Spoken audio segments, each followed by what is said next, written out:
Namaskar, hello and welcome to this India Today special where we are joined by a very special guest, someone who's carved a niche for herself both as an Olympic medalist but also what she's done outside Olympic sport. She's now written a book, a tell-all book, which brings out really all that's happened with the Pahalwans of this country. Please welcome Olympic bronze medalist and author of Witness along with Jonathan Selvaraj, Sakshi Malik. साक्षी जी नमस्कार। नमस्कार sir. नमस्कार। पहले तो मैं आपको दाद देना चाहता हूँ इस बात की कि आप काफ़ी बहादुर हैं।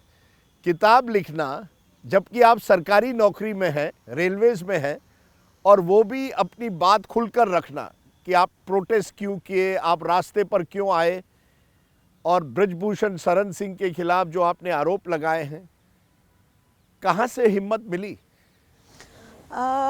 एक्चुअली सर, जैसे आपने बुक में भी पढ़ा होगा तो 2012 में जो मेरे साथ इंसिडेंट हुआ उसके बाद मैं तो चुप रही। मैं अपने दर्शकों को बता दूं, इस किताब में in this book Sakshi Malik writes about an incident in 2012 Asian junior championship in Almaty where she claims Brijbhushan Saran Singh, former BJP MP and Wrestling Federation chief, molested her. तो आप उस बात पर बिल्कुल अमल है? बिल्कुल सर। कि वो घटना हुई थी, उन्होंने आपको अपने कमरे में लाया था एंड ही मॉलेस्टेड यू। यस जी। सवाल ये उठता है कि आपने जैसे किताब में लिखा है, ये घटना 2012 में होती है। In Almaty at Asian junior championship you are molested, लेकिन ओनली इन 2023 आप ये बात दुनिया के सामने रखते हैं। पहले तो प्रोटेस्ट करते हैं and then you go to court and testify. 11 साल आप चुप क्यों रही? बिल्कुल सर, 2012 में एशियन चैम्पियनशिप में मेरे साथ घटना हुई और उसके बाद जो है ये 11 साल जो है वो निकालने बहुत मुश्किल थे। लेकिन मैं आपको पूरी स्टोरी बताती हूँ। जैसे जब 2010-11 में जब ब्रिजभूषण आए थे तो उसके कुछ महीने से ही पता चलना शुरू हो गया था सीनियर्स से, लड़कियों से, कि ये हैरेसमेंट करता है या इंटेंशन अच्छी नहीं है। तो फिर वो मन में फियर हो गया था। तो फिर सडन मेरे साथ ये घटना हुई। उसने मतलब सारी चीज़ डिटेल में मेंशन भी है, मुझे लालच देने की भी कोशिश की, मेरे घर मम्मी को भी कॉल्स करता था कि बात करवा दो, ये सारी चीज़ थी। लेकिन मैंने तो बिग नो बोला, मेरे तरफ से रेड फ्लैग था, क्योंकि मुझे ऐसा कोई लालच नहीं चाहिए था। और जैसे तैसे करके मैं वहाँ से निकली। और उसके बाद साल इतने इसलिए लग गए सर, क्योंकि एक तो बहुत पावरफुल आदमी है और ऊपर से हम सुनते थे, आ रहे थे कि भाई एमपी है और जो बेटे के साथ उसका इंसिडेंट हुआ है या क्रिमिनल भी है, इतने सारे केसेस भी हैं।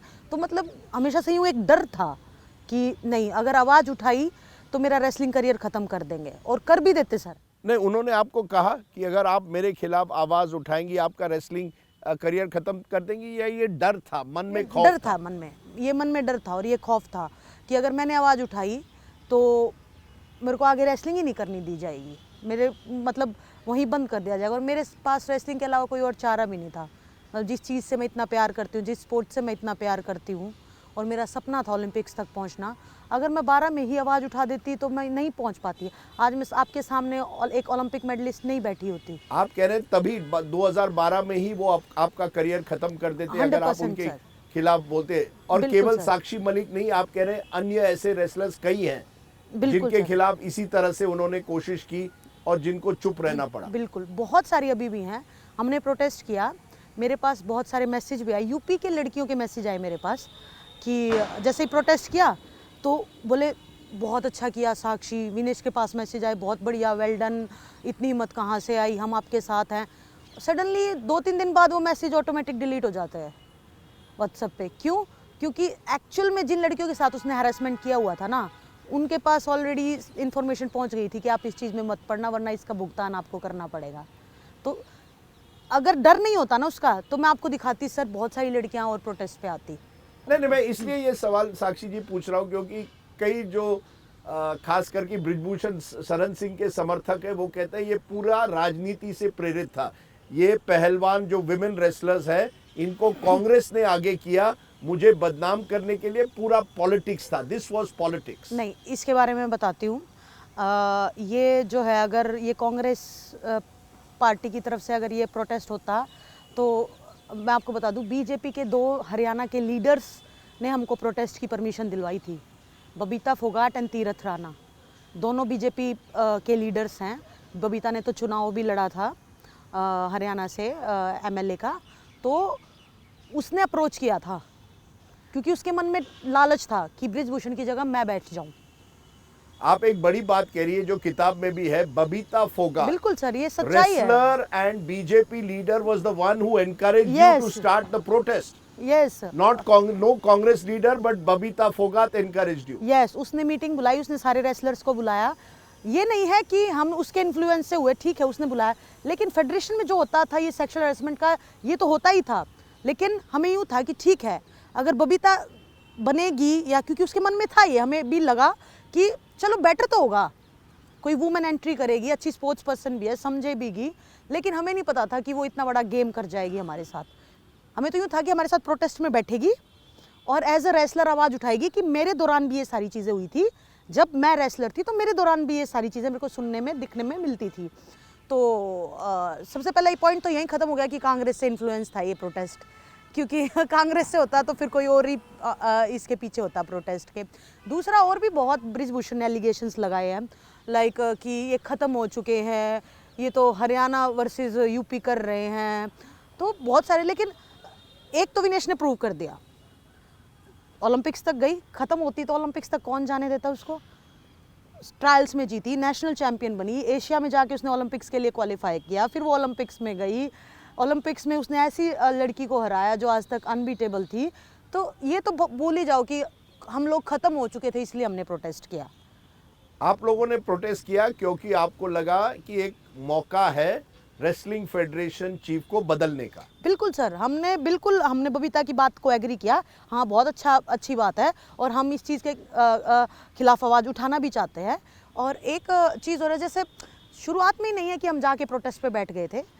21 दिसंबर 2023 को जब हमारी लास्ट प्रेस कॉन्फ्रेंस हुई थी, उसमें भी विनेश ने ये चीज़ मेंशन की थी, हम आके तुरंत प्रोटेस्ट पे नहीं बैठे थे कि आ गए और सिर्फ प्रोटेस्ट कर लिया, सोची समझी साजिश थी, इस पार्टी ने इन्फ्लुएंस कर दिया, ये हमारे मन में था। नहीं, विनेश ने एचएम सर को जाके अपनी बात बताई थी, होम मिनिस्टर अमित शाह को बात बताई थी। हाँ, एचएम सर को, और बजरंग और विनेश मिले थे, तो विनेश ने चीज़ मेंशन भी की होगी, विनेश ने की थी, ये विनेश की सारी बातें, हाँ प्रेस कॉन्फ्रेंस उठा के देख ली 21 दिसंबर 2023 की, तो विनेश ने बताया था कि मैं पहले जाके प्रॉब्लम बता चुकी थी कि फेडरेशन में ऐसी ऐसी प्रॉब्लम्स है, सर हमारी हेल्प कीजिए। तो सर ने बोला ठीक है हम हेल्प करते हैं, लेकिन शायद कोई रिस्पांस नहीं आया होगा, तो विनेश ने बताया कोई रिस्पांस नहीं आया मेरे पास कि हम फेडरेशन को ठीक करने वाले हैं। इसीलिए फिर हमने सोचा कि एक यही रास्ता है, प्रोटेस्ट का रास्ता है, जो हमारी आवाज़ को पूरे देश में पहुंचा सकता है और हमारी फेडरेशन को क्लीन कर सकता है। मैंने ये देखा है कि इस किताब में भी लिखा है, कई लोगों ने आपको कई आश्वासन दिए लेकिन लेट डाउन किया। आप कई नाम लेती हैं, उसमें स्पोर्ट्स मिनिस्टर अनुराग ठाकुर, उन्होंने भी आपको कई प्रॉमिसेस किए, और मैरी कॉम जो आपके लिए आइडल आप कहती हैं, बिल्कुल सर, पीटी उषा जो इंडियन ओलंपिक एसोसिएशन की चीफ थी, अमित शाह जो देश के गृह मंत्री है, सबने आपको प्रॉमिस किया, आश्वासन किया, नहीं नहीं आपकी बात हम सुनेंगे, कुछ करेंगे। किसी ने कुछ नहीं किया। Did you feel let down कि इतने लोगों ने आपको आश्वासन दिया but you felt let down? सबसे पहली बात तो बताना चाहूँगी सर, कोई समझे ना समझे, लेकिन एक फीमेल एथलीट का दर्द फीमेल एथलीट इजीली समझ सकती है। जब एड ऑफ कमेटी बनाई गई, एड ऑफ कमेटी में जब लड़कियां बयान दे रही थी और जब मैं बोल रही थी, तो मैरी कॉम जी पूरा हमारे सपोर्ट में थी, पूरा भावुक थी कि ओ माय गॉड मैं पूरी हेल्प करूंगी, आपके साथ ऐसा हुआ, मेरे साथ भी, मेरी भी सिमिलर सी स्टोरी है, ये मैं उनके वर्ड्स बता रही हूँ सर। और जो एक फीमेल जज थी वहाँ बीच में थी एड ऑफ कमेटी के, और एक दो और कमेटी के मेंबर्स थे वो रोए हैं, छोटी छोटी बच्चियों की स्टोरी सुन के रोए हैं कि आप चिंता मत करो, क्योंकि हमारे पास तो वही चाह रहा था कि एड ऑफ कमेटी बना दी, वहाँ जाके लड़कियाँ, हम सब ने वहाँ जाके अपनी स्टोरीज़ बताई, बयान दिए, और वो सब इमोशनल हो गए, और हमें वहाँ से भी बहुत अच्छा ऐसे सेटिस्फैक्ट्री जवाब मिला कि सब कुछ नीट एंड क्लीन हो जाएगा, आप रो मत। और सब भावुक थे वहाँ पे। लेकिन नतीजा क्या मिलता है, 1 महीना, 2 महीना, 3 महीना, कुछ भी नहीं। मजबूरन दोबारा प्रोटेस्ट करना पड़ा। पहले प्रोटेस्ट पे तो बबीता ने अपने लालच के लिए बिठा दिया, खुद बैठी नहीं। अगर पहलवान थी, सब कुछ पता था, सब कुछ देखा हुआ था, बृजभूषण के बारे में सब पता था, तो क्यों नहीं बैठी हमारे साथ प्रोटेस्ट पे? हमारे साथ बैठ के आवाज़ उठाती। लेकिन नहीं, बैक ऑफ द स्टेज उसको रूल करना था पूरा प्रोटेस्ट। और नतीजा क्या निकला? हमारा यूज हुआ सिर्फ। You were used. You claim that पहले प्रोटेस्ट में हम यूज्ड थे। आपका इस्तेमाल किया गया। और आखिर में वो सीन है जब आपको रास्ते पे ड्रैग कर देते हैं, पुलिस वहां से निकालते हैं, तब कभी क्या मन में गुजर रहा था कि आप ओलंपिक मेडलिस्ट है, पुलिस आपको उस तरह से खींच कर लेकर जा रही है? मैं तो सर थोड़ा सा इस तरीके की लड़की हूँ, मैं थोड़ा आर्ग्यूमेंट करने में से भी डरती हूँ। मैं मतलब एग्रेसिव नहीं हूँ, मैं किसी से झगड़ा नहीं करती या जो भी है। तो सडन वो सारी चीज़ें हुई ना। हाँ, प्रोटेस्ट पे खूब मन में मोटिवेशन था, खूब जोश था कि नहीं, बहुत अच्छी लड़ाई लड़ रहे हैं हम, एक गलत के खिलाफ आवाज़ लड़ रहे हैं हम। तो पूरा मन में पूरा वो था। लेकिन वो जिस दिन हुआ ना, उस दिन तो मतलब अनबिलीवेबल था कि एक ओलंपिक मेडलिस्ट, मैं नहीं, बजरंग, विनेश और संगीता, सत्यव्रत, सबको कितने बुरी तरीके से उन्होंने मतलब घसीट के बसों में डाला। जबकि हम कोई किसी को मार नहीं रहे थे, हम कोई वायलेंस नहीं कर रहे थे, हम तो सिर्फ ये कह रहे थे कि हम चुपचाप वॉक करेंगे। और गुस्सा था, दुख था, क्या था उस समय जब आपको ड्रैग आउट किया गया था? आपके मन में क्या चल रहा था? ज़्यादा था, गुस्सा भी था, आप मिक्स मान लो। दुख इतना था कि मतलब इतना भी हो सकता है, मतलब कि मतलब लिटरली कैसे घसीटा जा रहा है। उस दिन की अगर आप मेरी हालत देख ले तो यहाँ से स्क्रैचेस स्क्रैचेस स्क्रैचेस, क्योंकि पुलिस वाली जो पुलिस कांस्टेबल्स थी वो इतनी बुरी तरीके से हमें खींच रही थी। साक्षी, इस पूरे प्रोटेस्ट के बाद एक तरह से आप लोग नेशनल फिगर्स बन गए। आप वैसे ही नेशनल फिगर्स थे, स्पोर्ट्स पर्सन। अब आप नेशनल फिगर्स बन गई एंटी एस्टैब्लिशमेंट, सरकार के खिलाफ एक तरह से, जिसमें विनेश फोगाट का सरकार के खिलाफ नहीं, मैं ये चीज थोड़ा करेक्ट करना चाहूंगी, रेसलिंग फेडरेशन के खिलाफ। सिर्फ हमारी जो लड़ाई थी वो एक आदमी के खिलाफ थी, बृजभूषण के खिलाफ थी। नरेंद्र मोदी सरकार के खिलाफ नहीं थी, वो हम हमेशा से बोलते भाजपा हैं, के खिलाफ नहीं थी। वो हम हमेशा से बोलते हैं। मैं आज भी बोल रही हूँ, मैंने पहले भी बोला है, मेरी लड़ाई, हमारी लड़ाई किसी पॉलिटिकल पार्टी से या किसी सरकार से या प्राइम मिनिस्टर सर से या एचएम सर से कभी नहीं थी। हमारी लड़ाई सिर्फ एक पर्टिकुलर आदमी से थी, बृजभूषण से थी, कि उसको हटाया जाए। और हमें कुछ नहीं लेकिन चाहिए। जिस तरह से नैरेटिव बना, और खास करके जब विनेश ने अब कांग्रेस की टिकट पर चुनाव लड़ा, तो फिर ये बात और भी निकली कि विनेश फोगाट जो है अब कांग्रेस की टिकट पे लड़ रही है। दीपिंदर हुड्डा और हुड्डा परिवार उनका इस्तेमाल कर रहे हैं, कांग्रेस उनको हरियाणा चुनाव में इस्तेमाल कर रही है। किस तरह से देखती है? क्या विनेश फोगाट ने, आपको लगता है, सही निर्णय लिया? पॉलिटिक्स ज्वाइन करके पहला चुनाव जीत भी गई है। देखो, वो लाइफ बहुत लंबी है और स्पोर्ट्स लाइफ बिल्कुल इतनी सी है। लाइफ इतनी है तो स्पोर्ट्स लाइफ बिल्कुल इतनी सी है। तो बजरंग और विनेश ने अगर ये डिसीजन लिया तो उनका निजी फैसला है, तो मैं उनको बधाई देना चाहूँगी। अभी तो वो जीत भी गई है और उनको ये लगा, उन्होंने अपने बयान में भी बोला, और कि शायद 40 दिन तक हम रोड पे थे, अगर हमारी बात नहीं सुनी गई तो शायद सत्ता में जा करके हमारी कोई बात सुन ले। तो वो उनका डिसीजन था सर, वो उनका था। जो उनका डिसीजन है, आप उसका समर्थन करती हैं? मैं ना समर्थन करती हूँ ना कुछ करती हूँ, वो उनका फैसला था। लेकिन मेरा फैसला ये है कि मैं आज भी डट के खड़ी हूँ और मैं, मेरी लड़ाई जो है, जो इससे डे फर्स्ट से लेके टिल नाउ तक लड़ाई मेरी जारी है। कोर्ट में केस चल रहा है, मैं आज भी उस बात पे स्टैंड करती हूँ, मैं हमेशा उस बात पे स्टैंड कर रही रहूँगी। मैं इसलिए आपसे पूछ रहा हूँ क्योंकि मुझे ये भी पता चला है कि आपको भी टिकट ऑफर की गई थी। ये भी कहा गया था कि कांग्रेस ने आपको मथुरा से टिकट ऑफर की थी। ये सही है ना?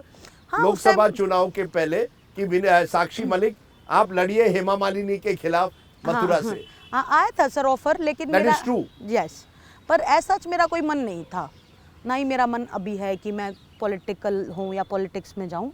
आगे की बहुत लाइफ है, वो देख लेंगे, क्योंकि लाइफ का कुछ नहीं पता, अनप्रेडिक्टेबल है। लेकिन मेरा अभी तक मन नहीं है कि मैं पॉलिटिकल, कभी नहीं सोचा कि ये मथुरा से लड़ लेते हैं हेमा मालिनी के खिलाफ? सोचिए, साक्षी मलिक बनाम हेमा मालिनी चुनाव होता। नहीं। लेकिन एक सवाल इसमें उठता है कि इस किताब में भी आप लिखती हैं कि आपके रेसलर्स में भी एक डिवाइड हो गई, even with Vinesh and Bajrang. when they sought exemption from trials, जब विनेश और बजरंग ने कहा हमको ट्रायल से एग्जेम्पशन चाहिए फॉर एशियन गेम्स, और आपको लगा दैट वाज रॉन्ग, आपने नहीं करना चाहिए था, सरकार के या रेसलिंग फेडरेशन के सामने बिल्कुल झुकना नहीं चाहिए, we should never have asked for any exemption. Is there a divide now? Sakshi एक तरफ, विनेश और बजरंग दूसरी तरफ. नहीं सर, मैं बता दूं कि बजरंग और विनेश ने कभी अप्रोच नहीं किया कि उनको एशियन गेम्स भेजा जाए. ये ऑफर आगे से आया था, रेसलिंग फेडरेशन से, ये मिनिस्ट्री से, जहाँ से भी आया था, ये ऑफर आगे से आया था. बजरंग विनेश ने खुद अप्रोच नहीं किया था कि हमें डायरेक्ट एशियन गेम्स में भेजो. तो ये रूल था कि लेटेस्ट जो गोल्ड मेडलिस्ट हैं कॉमनवेल्थ गेम्स, उनको डायरेक्टली भेजा जा सकता है, ऐसी कोई बात नहीं थी. लेकिन मुझे नहीं जाना था क्योंकि ब्रिजभूषण चिल्ला चिल्ला कर ये बोल रहा था कि ये तो डायरेक्ट जाना चाहते हैं, तो बच्चों का हक मार रहे हैं. तो मैंने अपना बयान क्लियर कर दिया, देखो मुझे नहीं जाना डायरेक्ट, मैं अपनी लड़ाई पे हूँ, मुझे ब्रिजभूषण की बात सच्ची नहीं करनी है. डायरेक्ट मुझे जाके किसी भी बच्चे का हक नहीं मारना है. मेरी ट्रायल्स लोगे, मैं ट्रायल्स दूंगी, लेकिन ट्रायल्स हुई नहीं एशियन गेम्स की. जब मैं ये किताब पढ़ता हूँ मुझे पता चलता है बीइंग अ वुमन रेसलर, महिला रेसलर होना आसान नहीं है. जी जो आपकी स्ट्रगल रही है, आपके पिताजी बस कंडक्टर थे, जी आपने बहुत मेहनत करके रोहतक से एक बड़ा नाम अपना कमाया. मैं देखता हूँ कि ट्रेन कंपार्टमेंट में आपको कभी कभी अनरिजर्व में बैठना पड़ता था, लास्ट मिनट ट्रेवल अकोमोडेशन होता था. लेकिन क्या आप मानती है, इज इट इजियर नाउ? अगर आज कोई महिला पहलवान बनना चाहे हरियाणा में या कहीं भी, आपके सफ़र में और उनके सफ़र में फ़र्क है? अब थोड़ा आसान हो गया? बिल्कुल सर, टाइम के हिसाब से फैसिलिटीज़ बढ़ी है, सुविधाएं बढ़ी हैं, इक्विपमेंट्स बढ़े हैं, और लोगों के पास पैसा भी है कि वो, जैसे जब मैं बहुत ही मध्य परिवार से हूँ, और जब मैंने रेसलिंग शुरू की थी तो यूँ भी नहीं है कि किसी फ़्लाइट की टिकट बाय करके ही मैं चली जाऊँ किसी टूर्नामेंट में. ट्रेन में जाते थे, ट्रेन में आपको पता ही है रिजर्वेशन सीट कंफर्म के लिए कितना लंबा समय लगता है. टिकट तुरंत होती थी, तो पूरी रात टॉयलेट के, क्योंकि एरिया जो है वहाँ टॉयलेट के साथ में ही बहुत ज़्यादा स्पेस होता है, वहाँ बैठे रहते थे. अगर एक सीट मिलती थी तो 24 घंटे का सफ़र, 30 घंटे का सफ़र बैठ के गुजार लेते थे. लेकिन अब नहीं है. अब जो है फैमिलीज़ के पास थोड़ा सा फाइनेंशियल वो ठीक है कि अपने बच्चों को वो ईजिली मतलब टूर्नामेंट में लेके जा सकते हैं. तो पहले के मुकाबले फ़र्क पड़ा है. फैसिलिटीज़ में मैं चाहूँगी कि और फ़र्क पड़ना चाहिए, क्योंकि ओलंपिक्स में अब की बार जब मैं कमेंट्री कर रही थी तो सब पूछ रहे थे कि आपको क्या लग रहा है, तो मेरा तो बिल्कुल दिल बोल रहा था कि डबल डिजिट में मेडल होंगे और 15 को टच कर सकते हैं हम, क्योंकि कितने तो हमारे फोर्थ रहे हैं. विनेश मेडल से रह गई, मन्नू भाकर, मीराबाई चानू, लक्ष्य सेन, कितने तो हमारे बिल्कुल फोर्थ पोजीशन पे रहे हैं. तो मुझे यूँ था कि डबल डिजिट तक पहुँच जाएंगे. आपने अभी विनेश का जिक्र किया, वो फाइनल में पहुंची थी और फिर डिस्क्वालीफाई होती है, और इस पर बड़ा विवाद खड़ा हुआ.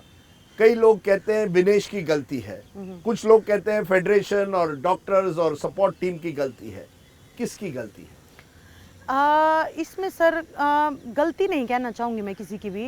एक्चुअली क्या होता है कि जो विनेश डिस्क्वालीफाई हुई, इसमें कोई कॉन्स्पिरेसी नहीं है, कोई साजिश नहीं है, जैसा मुझे लगता है. बिल्कुल, क्योंकि UWW के रूल्स है ना, वो 100 ग्राम तो बहुत ज़्यादा हो गया, इवन 10 ग्राम से भी अगर ज़्यादा हुआ तो वो बाहर हो जाएंगे. बहुत सारे एथलीट हुए हैं हमारे.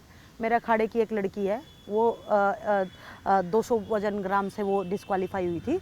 अगर जैसे विनेश का वजन 50 किलो है, अगर 50.010 लाइक 10 ग्राम भी अगर उसका मशीन पे होता तो भी वो डिस्क्वालीफाई हो जाती. लेकिन इससे मैं ये नहीं कहना चाहूँगी कि उसने कोशिश नहीं की. मैं समझ सकती हूँ, मैंने विनेश के साथ इतने साल बिताए हैं, मैंने विनेश के साथ बहुत सारे टूर्नामेंट्स खेले हैं. एक तो उसने अपना वजन 53 से रिस्क लेके 50 तक गया, क्योंकि 53 में तो वो ऑलरेडी अंतिम को कोटा मिल गया था और ब्रिजभूषण फेडरेशन चला रहा था. तो ट्रायल्स का तो कोई लॉजिक ही नहीं बनता कि वो विनेश की अंतिम की ट्रायल ले ले, जो जीत जाए उसको ओलंपिक्स में भेज दे. क्योंकि जो कोटा है वो प्लेयर नहीं लेके आता, वो इंडिया को मिलता है, लाइक किसी नाम को नहीं मिलता. अगर अंतिम क्वालिफाई करके आई थी 53 में, तो यूँ नहीं है कि अंतिम ही जाएगी ओलंपिक्स में. 53 बुकड है, आके आप ट्रायल्स ले सकते हो. तो विनेश ने रिस्क में 50 किलो पे वो गई, जिसकी वजह से वो ओवर डिहाइड्रेट हुई. वो 3 मैचेस खेली, थोड़ा बहुत उसने खाया, क्योंकि 3 मैचेस खेलने के लिए आपको पता है एनर्जी भी लगती है, और रेसलिंग तो इतना टफ स्पोर्ट है, कॉन्टैक्ट स्पोर्ट है. तो उसने पूरी रात कोशिश की, मैं उसकी सिचुएशन को अपने मुंह से बयां भी नहीं कर सकती कि वो रात उसके लिए कितनी डिफ़िकल्ट रही होगी, कि उसने अपना हेयर तक कट कर लिया, आपने उसके बाल देखे होंगे। मैं तो उस दिन मतलब दिन में पता नहीं 10 बार रोई या 20 बार रोई उसकी सिचुएशन देख करके, समझ करके, क्योंकि एक रेसलर ही रेसलर की अच्छी तरीके से समझ सकता है। तो विनेश ने अपना बेस्ट पॉसिबल कोशिश की सर, लेकिन यूँ है कि इसको यूँ नहीं कह सकते कि साजिश हुई है। UWW के आगे कोई साजिश या कुछ मायने कोई चीज़ क्या आपको लगता है अभी भी ब्रजभूषण कंट्रोल कर रहे हैं रेसलिंग? बिल्कुल सर, अभी भी कर रहे हैं? बिल्कुल सर। आप मुझे आज कह रही हैं कि अभी भी ब्रजभूषण रेसलिंग फेडरेशन को कंट्रोल कर रहे हैं इतने, तो कहीं ना कहीं आपको लगता है कि उनको कोई राजनीतिक प्रोटेक्शन है? आपने कहा कि आपने बहुत कोशिश की, लेकिन इसके बावजूद वो हटे नहीं है। आप कह रही हैं अभी भी कंट्रोल कर रहे हैं। कौन उनको समर्थन दे रहा है? आई डोंट नो सर कौन समर्थन दे रहा है, लेकिन लेटेस्ट जो ट्रायल्स हुई हैं, आई थिंक किसी वर्ल्ड चैंपियनशिप के लिए जाने के लिए नाम बदल करके ट्रायल्स करा रहे हैं, क्योंकि आईओए ने तो मान्यता दी ही नहीं हुई ना उनको। बट फिर भी वो हेड कंट्रोल ऑफ कर रहे हैं। कमेटी है, फिर भी कंट्रोल कर रहे हैं। Sanjay Singh is just a face. Sanjay Singh is only the face हाँ एज द रेसलिंग हाँ, फेडरेशन, लेकिन जो सब चल रहा है वो कंट्रोल्ड बाय ब्रिजभूषण। ब्रजभूषण शरण सिंह। बिल्कुल सर। आपने इस किताब में लिखा है, आवाज केवल आपने ब्रजभूषण शरण सिंह के खिलाफ नहीं उठाई, you also took on your own family parent. जब आप Satyawart, husband Satyawart is also a champion wrestler, और आपका जब परिवार उसके खिलाफ था, आपने उनके खिलाफ भी आवाज उठाई। आप हैं लड़ाकू, हाँ, you are a wrestler who पता टुक नहीं on sir, the family also. गलत के खिलाफ कहाँ से हिम्मत आ जाती है आवाज उठाने की। वैसे तो अगर मतलब अपने मुंह से तो क्या बोलूं, वैसे अगर आप बात देखोगे या किसी से बातचीत करोगे तो मेरा ऐसा कोई लड़ाकू नेचर है नहीं। आपने अपने पेरेंट्स के खिलाफ कहा मैं इस लड़के के साथ ही शादी करूंगी। जी, तो एक्चुअली वो हुआ था कि हमारी बातचीत 2014 शुरुआत 13 से हम बातचीत करते थे। हम सेम स्कूल में पढ़े 8th स्टैंडर्ड से, मैं और सत्यव्रत, तो हम जानते थे एक दूसरे को, हम सेम सिटी से हैं, सेम स्कूल से हैं। तो चाइल्डहुड रोमांस नहीं, जब नहीं था सर, रोमांस धीरे धीरे हुआ है। नहीं, मतलब यूँ था कि रेसलिंग करता है, पहलवान है, वो मुझे जानते थे, तो लेकिन एक पता नहीं चल जाता कि हाँ पहलवान है मेरे स्कूल में, या वो मुझे जानते थे कि हाँ मेरे स्कूल में एक लड़की पहलवान है। तो इस टाइम पे ऐसा कोई नहीं था, टोटल फोकस रेसलिंग पे था। लेकिन जब मैंने 2014 में अपनी फैमिली को ये बात बताई तो वो एग्री हो गए कि ठीक है, लाइक अच्छी बात है। मैंने बोला कि ऐसे ऐसे, और मैं बातचीत करती हूँ, अगर आपको ठीक लगे तो आप देख लेना। मैंने अपनी बात क्लियर रखी थी, तो वो बहुत एग्री हुए अच्छे से। उनको वो सत्यव्रत से मिले भी, उनके साथ लंच भी किया। मेरे भाई की शादी में जो 15 में हुई थी, मम्मी ने खुद बुलाया कि आ जाओ बेटा, भाई साक्षी के भाई की शादी है। तो सब कुछ स्मूथ चल रहा था। लेकिन जब वो सडन मना करते हैं तो फिर क्या ही बात, फिर मुझे था नहीं, अगर आपने कमिटमेंट की है तो अपनी कमिटमेंट से आप पीछे नहीं हट सकते हो। मैं आपसे एक चीज पूछना चाहता हूँ कि मैं अभी हरियाणा गया था और अखाड़ा में मैंने देखा महिला रेसलर्स पुरुष से अच्छा रेसलिंग कर रही है जी। ये भी एक रेवोल्यूशन है, एक क्रांति है। जब आपने शुरू किया होगा 15-20 साल पहले, कभी सोचा था कि इतने विमेन रेसलर्स आएंगे? क्या आपको उम्मीद है we will get Olympic gold in women wrestling soon? बिल्कुल सर, वो तो अब की बारी पूरा हो जाता, पर क्या ही करें, विनेश की किस्मत का 3 ओलंपिक से लगातार उसके साथ थोड़ा सा अनलकी रहा है। लेकिन जब मैंने रेसलिंग शुरू की थी तो हम 3 से 4 लड़कियां थी, और मैंने ऐसा कोई रेसलिंग शुरू नहीं की थी कि मुझे पता था ओलंपिक्स तक जाना है या एशियन गेम्स क्या होता है। मैंने शुरू किया था, मेरा स्पोर्ट्स में इंटरेस्ट था, घर की फाइनेंशियल कंडीशन नॉर्मल थी, और किसी ने मुझे बताया था अगर आप ऐसे इंडिया में फर्स्ट आ जाओगे ना तो आपको हवाई जहाज में बैठ के दूसरे देश में जाने का मौका मिलेगा। तो ना तो मैं खुद खरीद सकती थी, ना पेरेंट्स खरीद सकते थे प्लेन की टिकट। तो यूँ सोचती थी ये प्लेन में बैठने वाले आदमी कैसे होते होंगे, कितने कैसे दिखते होंगे, मतलब उनके पास कितना पैसा होता होगा। तो वो चीज़ क्लिक कर गई, इंडिया में फर्स्ट आना है और एक हवाई जहाज में बैठ के देखना है कि एक्सपीरियंस कैसा होता है। और अब यंग लड़कियां कहती है साक्षी मलिक प्लेन में चली गई, उनको मेडल मिल गया, हमें भी मेडल चाहिए। तो बदलाव देखो ना तो सर, यही बदलाव है। हमने शुरू किया प्लेन में बैठना है, किसी ने शुरू किया था नौकरी मिल जाए, हम फाइनेंशियल थोड़ा ठीक हो जाएं। लेकिन अब जो भी लड़की रेसलिंग शुरू करती है ना, वो सिर्फ ये सोचती है कि ओलंपिक्स तक जाना है, मेडल जीतना है। तो ये बदलाव बहुत मेरे लिए बहुत प्राउड की बात है कि मैंने बहुत सारी लड़कियों का, उनके पेरेंट्स का माइंडसेट चेंज किया, हरियाणा में वो भी।